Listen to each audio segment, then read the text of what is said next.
നമസ്കാരം. Raf talk ഫുട്ബോളിലേക്ക് അവർക്കും സ്വാഗതം. ഇത്തവണത്തെ ഫിഫ ബെസ്റ്റ് പുരസ്കാരം ജനുവരി 15-ന് ലണ്ടനിൽ വെച്ചിട്ട് സമർപ്പിക്കുകയാണ്. കാര്യം ഫിഫ നേരത്തെ പ്രഖ്യാപിച്ചിരുന്നു. അതിൻ്റെ ഫൈനൽ നോമിനേഷൻ ലിസ്റ്റ് ഓരോന്നായിട്ട് ഇങ്ങനെ പുറത്തു വിട്ടുകൊണ്ടിരിക്കുന്നു. ബെസ്റ്റ് ഗോൾ കീപ്പർക്കുള്ള നോമിനേഷൻ ലിസ്റ്റും അതുപോലെ ബെസ്റ്റ് കോച്ച് പുരസ്കാരത്തിനുള്ള നോമിനേഷൻ ലിസ്റ്റൊക്കെ കഴിഞ്ഞ ദിവസങ്ങളിൽ പുറത്തുവിട്ടു. ഇപ്പോഴിതാ ബെസ്റ്റ് മെൻസ് പ്ലെയർ അവാർഡിൻ്റെ നോമിനേഷൻ ലിസ്റ്റ് പുറത്തുവിട്ടിരിക്കുന്നു. അതായത് ഫൈനൽ നോമിനേഷൻ ലിസ്റ്റാണ്. നേരത്തെ നോമിനേഷൻ ലിസ്റ്റ് വന്നിരുന്നു, അത് കട്ട് ഷോട്ട് ചെയ്ത് ഫൈനൽ 3 പേരുടെ നോമിനേഷൻ ലിസ്റ്റ് പുറത്തുവിട്ടിരിക്കുന്നു. The best FIFA men's player finalist 3 പേര്. 1 Erling Haaland, 2 Kylian Mbappe, 3 Lionel Messi. അതെ, കഴിഞ്ഞ തവണ ബെസ്റ്റ് പ്ലെയർ പുരസ്കാരം വേൾഡ് കപ്പ് കഴിഞ്ഞതിന് തൊട്ട് പുറകെയാണല്ലോ ഫിഫ ബെസ്റ്റ് നടന്നത്.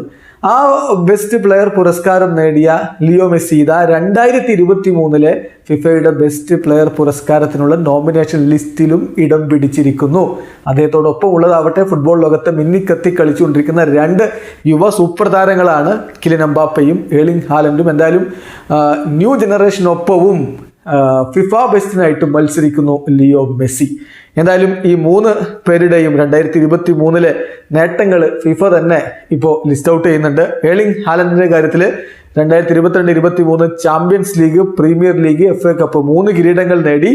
കൂടാതെ പ്രീമിയർ ലീഗിൽ ഗോൾഡൻ ബൂട്ട് റെക്കോർഡ് ഗോൾ ഹോളിലൂടെ അദ്ദേഹം സ്വന്തമാക്കി. 2022-23 യൂറോപ്യൻ ഗോൾഡൻ ഷൂ അദ്ദേഹം സ്വന്തമാക്കിയിരുന്നു. ഇനി കിലിയൻ എംബാപ്പയുടെ കാര്യത്തിൽ 2022-23 ഫ്രഞ്ച് ലീഗ് 1 കിരീടം ചൂടി. 2022-23 ലീഗ് 1 ടോപ്പ് സ്കോറർ ആയിരുന്നു. 2022-23 league 1 player of the year പുരസ്കാരവും അദ്ദേഹം സ്വന്തമാക്കിയിരുന്നു. ലിയോ മെസ്സിയുടെ നേട്ടങ്ങൾ ഇങ്ങനെയാണ്. 2022-23 ഫ്രഞ്ച് ലീഗ് 1 കിരീടം ചൂടി. അതുപോലെ തന്നെ യൂറോപ്പിലെ ടോപ്പ് 5 ലീഗിലെ ഓൾ ടൈം ടോപ്പ് സ്കോറർ എന്നുള്ള നേട്ടത്തിലേക്ക് അദ്ദേഹം എത്തി.